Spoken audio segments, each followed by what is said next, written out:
하나님의 말씀은 마태복음 1장 21절부터 23절까지 말씀입니다. 오늘은 임마누엘 성탄이라는 제목입니다. 임마누엘 주님의 성탄의 기쁨과 은혜가 여러분의 가정과 우리 교회 위에 충만하기를 기원합니다. 오늘은 7년에 한 번씩 돌아오는 주일 성탄절인 동시에 또 올해의 마지막 송년주일이기도 합니다. 그래서 성탄의 기쁨과 송년주일의 아쉬운 마음이 함께 교차되면서 미묘한 그런 느낌이 들기도 합니다. 임마누엘은 하나님이 우리와 함께 계시다 하는 그런 뜻이지 않습니까? 주님이 우리와 함께 하심으로 한 해를 무사히 잘 지내고 여기까지 올 수 있었습니다. 그러므로 우리 예수님은 임마누엘의 주님인 동시에 에베네셀의 주님이시기도 합니다. 그래서 지금까지 우리와 함께 하시고 우리를 지켜주신 그 주님께 감사와 찬양과 영광을 올려드릴 수 있기를 바랍니다. 오늘 본문 21절에 보면 예수님의 이름의 뜻은 자기 백성을 그들의 죄에서 구원할 자라 이렇게 말씀하고 있습니다. 또 23절에 보면 예수님의 이름을 임마누엘이라 이렇게 말씀하고 있습니다. 왜 이렇게 예수님의 이름을 두 가지로 사용했을까요? 그 이름의 뜻을 보면 우리가 알 수 있습니다. 예수라는 이름을 사용할 때는 주님이 우리를 구원하러 오셨다 하는 것을 강조할 때는 예수라는 이름을 사용했습니다. 그런 반면에 임마누엘이라는 이름을 사용할 때는 예수님이 하나님이시니까 영이신 하나님이 인간의 몸을 입고 오셨다. 그래서 우리와 함께 하신다고 하는 이런 의미가 강조될 때는 임마누엘이라 이렇게 이름을 붙이게 된 것을 볼 수 있습니다.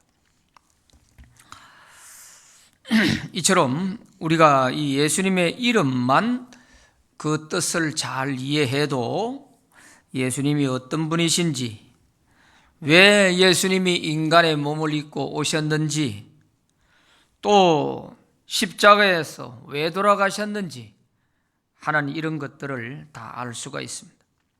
그러므로 임마누엘 성탄은 영이신 하나님이 우리와 함께 하신 유일한 사건입니다. 이거는 두 번도 있을 수 없고 오직 한 번만 있는 유일한 사건이에요. 히브리어에 임마누엘이라는 그 단어를 보면 세 가지 단어가 합쳐져서 임마누엘이 된 거예요. 임 하는 말은 함께 하는 뜻입니다. 마누 하는 말은 우리와 하는 뜻이에요. 그리고 엘 하는 말은 하나님이라는 뜻입니다. 그래서 하나님이 우리와 함께 계시다 그런 뜻이 되는 거예요. 하나님이 인간의 몸을 입고 세상에 오셨다. 이것을 우리가 다 이해한다는 것은 사실은 불가능합니다. 무엇 때문에? 그것도 죄인들을 위해서 이렇게 자기의 독생자 예수님을 인간의 몸으로 이 세상에 보내주셔야 되는가? 이거를 우리가 다 이해한다는 것은 불가능해요. 하나님의 그 깊은 사랑을 우리가 다 헤아릴 수는 없습니다.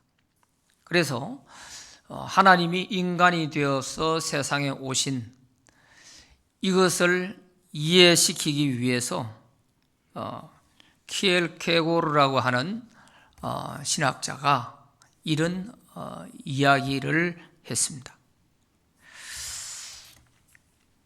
임금이 하루는 시골을 방문했다가 시골 아주 깊은 산골에 오두막집에 살고 있는 한 처녀를 보게 됩니다.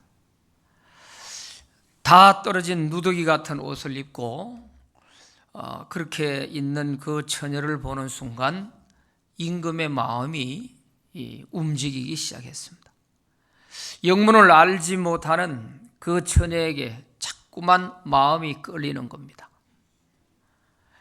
그래서 그 처녀가 자꾸 머릿속에서 지워지지 않고 생각이 나고 그러는 거예요. 그래서 대궐로 돌아와서 신하들에게 임금이 자기의 고민을 얘기했습니다. 내가 그 산골에 가서 보았던 그 처녀가 계속 생각이 나고 이유를 알 수 없는 그런 내 마음의 사랑이 자꾸만 끌어오르는데 어떻게 하면 좋겠나 하고 얘기를 했더니 신하들이 이런 이야기를 합니다. 임금님 그 무슨 고민할 거 있습니까? 당장 그를 데려와서 왕비로 삼으세요. 이렇게 얘기를 하는 신하가 있는 반면에 또 어떤 신하는 아직 그 비천한 신분이니까 먼저 신분을 상승시켜서 벼슬을 내리고 그리고 공주들이 입는 온갖 좋은 옷과 보석으로 단장을 시켜가지고 대궐로 데려오세요. 대궐로 데려와서 여기다 두고 임금님이 보시면 될 거 아닙니까? 또 이렇게 얘기하는 신하도 있었어요. 그럴 때마다 임금은 대답하기를 그래, 그를 그냥 억지로 데려와서 왕비로 삼는다고 한들 과연 그 처녀가 임금을 사랑한 마음이라고 할 수 있겠냐? 강제로 그렇게 하는 그것이 무슨 사랑이 되겠느냐? 또 온갖 보석으로 단장을 하고 벼슬을 내린다고 할지라도 벼슬 때문에 그런 것인지 과연 임금을 사랑해서 그런 것인지 그걸 어떻게 알 수 있겠냐? 이러면서 신하들이 하는 이 얘기가 임금에게 있어서는 답이 되지 못했어요. 그래서 임금이 고민을 하다가 최종적인 결론을 내립니다. 내가 그 처녀의 신분으로 돌아가서 처녀 곁에서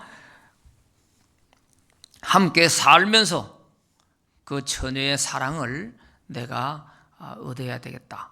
이렇게 생각하고 얼마 동안 임금이 그 처녀가 살고 있는 곳으로 내려가서 처녀와 똑같이 다 떨어진 그런 옷을 입고 거기서 함께 그런 음식을 먹으면서 함께 지내기로 한 것입니다. 이렇게 임금이 그 시골 신분이 천한 그 처녀의 입장으로 내려가서 그 처녀와 함께 하면서 그의 사랑을 얻고자 하는 바로 이와 같은 것이 하나님이 우리 비천한 인간을 위해서 사람의 몸을 입고 세상에 오신 것이다. 이렇게 설명을 한 것입니다. 그러니 하나님이 정말 인간의 몸을 입고 이 세상에 우리와 함께 하기 위해서 오셨다고 하는 여기에 대한 하나님의 그 사랑은 우리가 헤아려도 다 헤아리기가 어려울 것입니다. 그래서 이 성탄절에는 주님이 인간의 몸을 입고 세상에 오신 그 날인데 이 속에는 하나님의 그 무한한 사랑이 담겨 있는 것이죠. 우리는 주님으로 인하여 구원받아 기뻐하는 날이지만 하나님 편에서 보면 한 분밖에 없는 그 독생자 외아들을 세상에 내려보내서 인간의 모든 죄를 대신 짊어지고 십자가에 죽으라고 내려보낸 거 아니에요. 이렇게 볼 때 하나님 편에서 보면 이날은 정말 인간을 구원하기 위해 주님을 보내주셨지만 하나님은 대단히 사실은 마음이 아픈 그런 날이 될 수 있지 않겠습니까?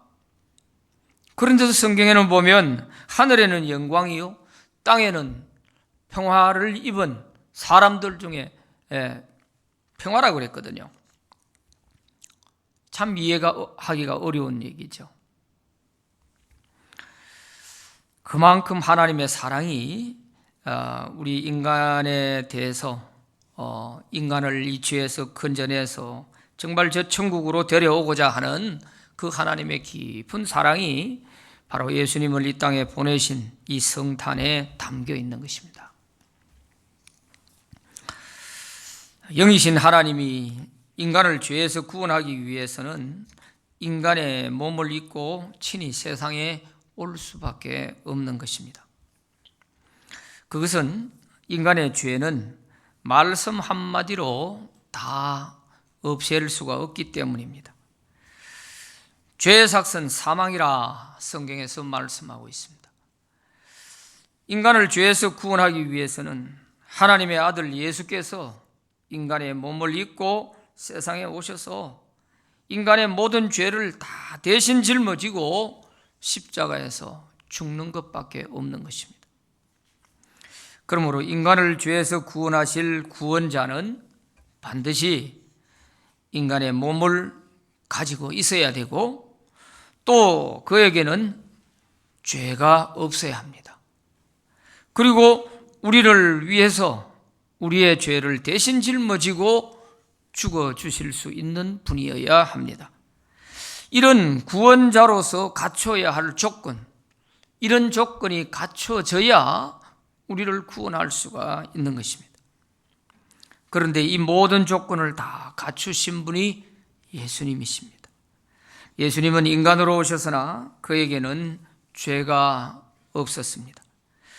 죄 없는 몸으로 오시기 위해서 그는 성령으로 잉태되어 동정녀 마리아에게서 나시게 된 것입니다. 우리가 사도신경에 동정녀 마리아에게서 나시고 하는 이 말, 또 성령으로 잉태하여 동정녀 마리아에게서 나시고, 이 고백을 사도신경에서 항상 하게 되는데 이것이 빠져버리면 우리 기독교가 다른 종교와 차이가 하나도 없어지는 겁니다. 그걸 잘 아셔야 돼요.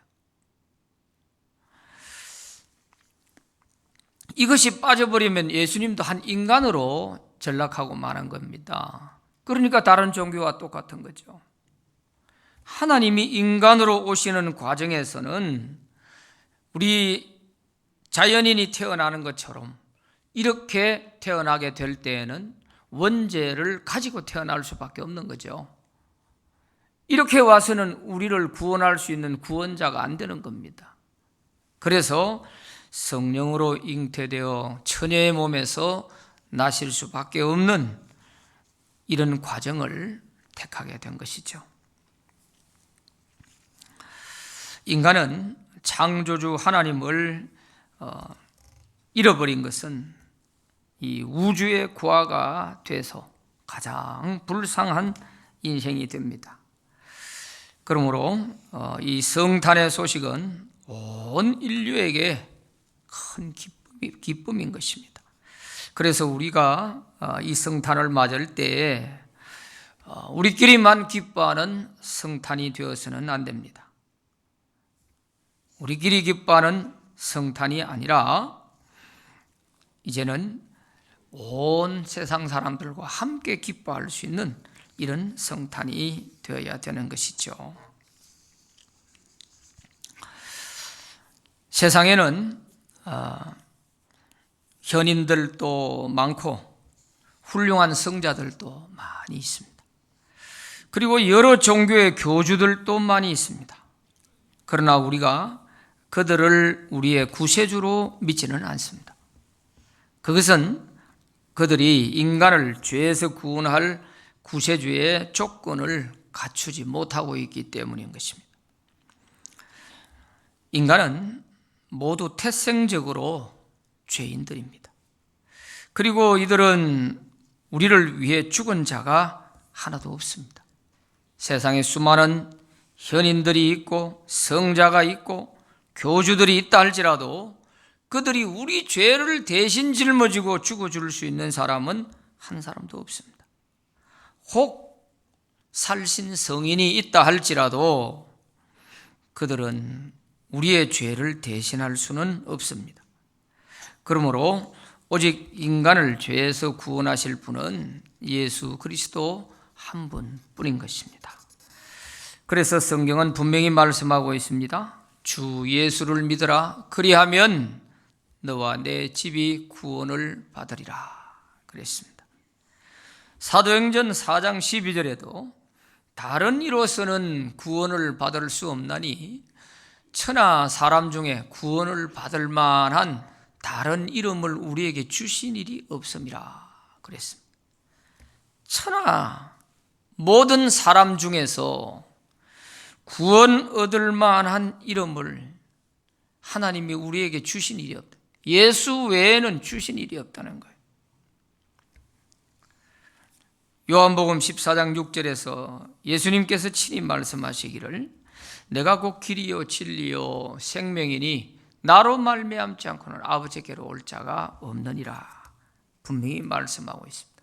이처럼 성경에는 우리 인간을 죄에서 구원해 주실 수 있는 구원자는 오직 예수님밖에 없다 이렇게 분명하게 말씀해 주고 있습니다. 이것은 어찌 보면 우리 기독교의 핵심이고 또 생명과 같은 것입니다. 그래서 다른 종교의 사람들이 우리 기독교를 보면서 말하기를 기독교인들은 너무 편협하다, 너무 속이 좁다, 자기들의 종교만 최고라고 생각하고 예수만이 구원받는다고 하고 다른 종교를 인정을 해주지 않는다. 그래서 기독교는 대단히 독선적이고 편협하고 아주 성도들이 마음이 좁다 이렇게 말하는 사람도 있습니다.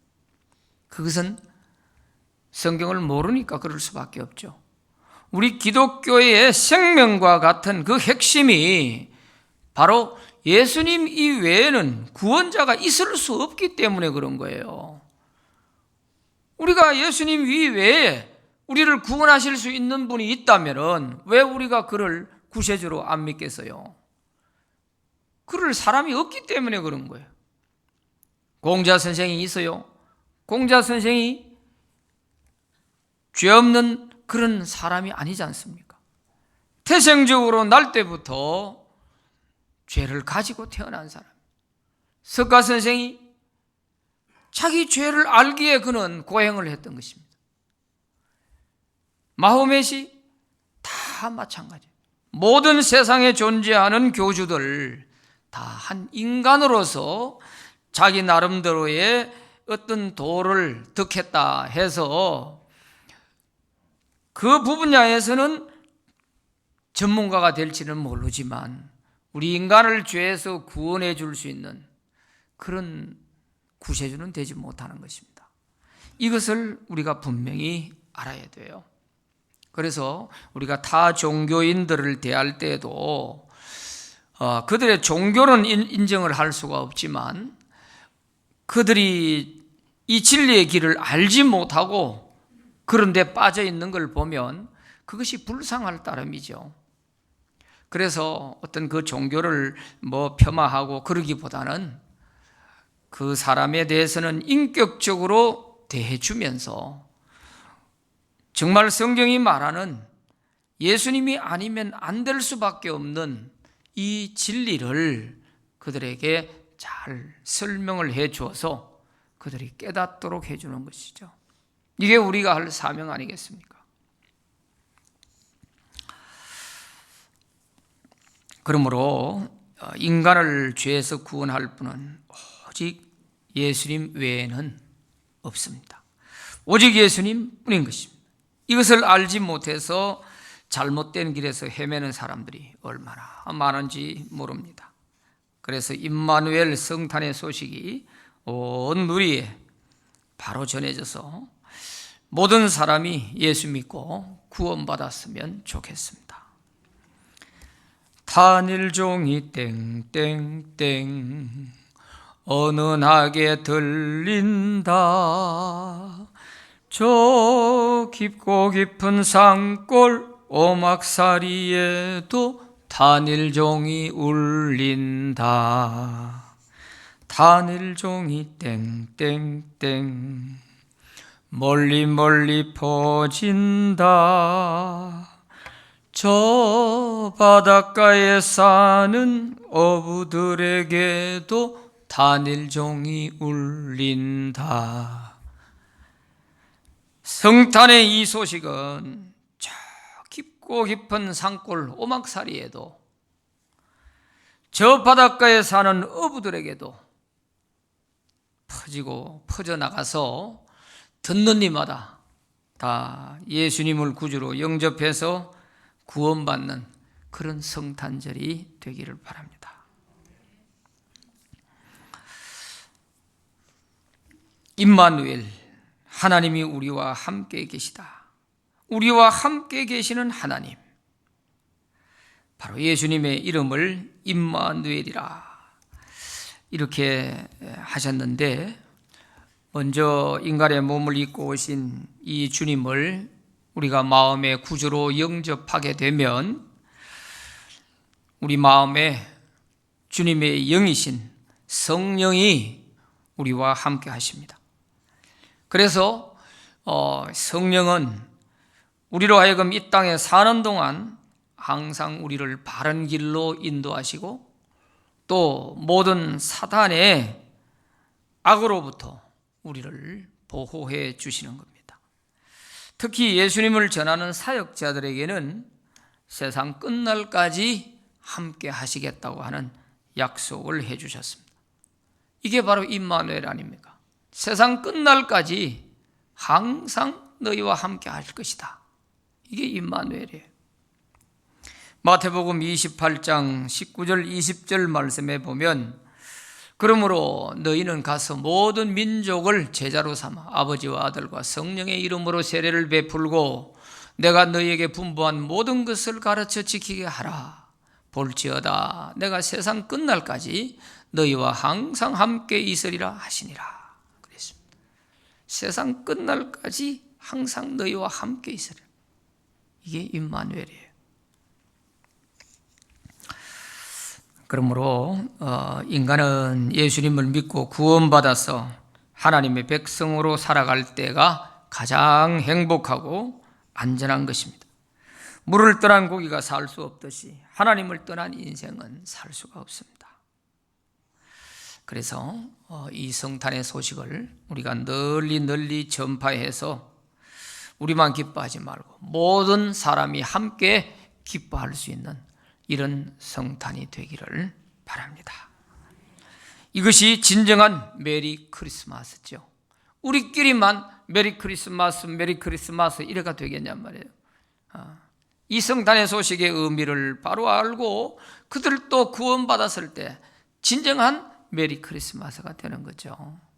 그래서 아직도 믿지 않는 가족들이 있거나 아직도 주변에 믿지 않는 사람들이 늘 나와 가까이 지내는 이런 분들에게 오늘은 이 메리 크리스마스, 임마누엘 성탄에 대한 우리 주님의 이야기를 꼭 좀 들려주시기를 바랍니다. 성탄절이니까 내가 오늘 식사 대접 한번 하겠다고 갑시다. 이래서 가서 식사 함께 같이 하면서 이 예수님의 얘기 좀 들려주세요.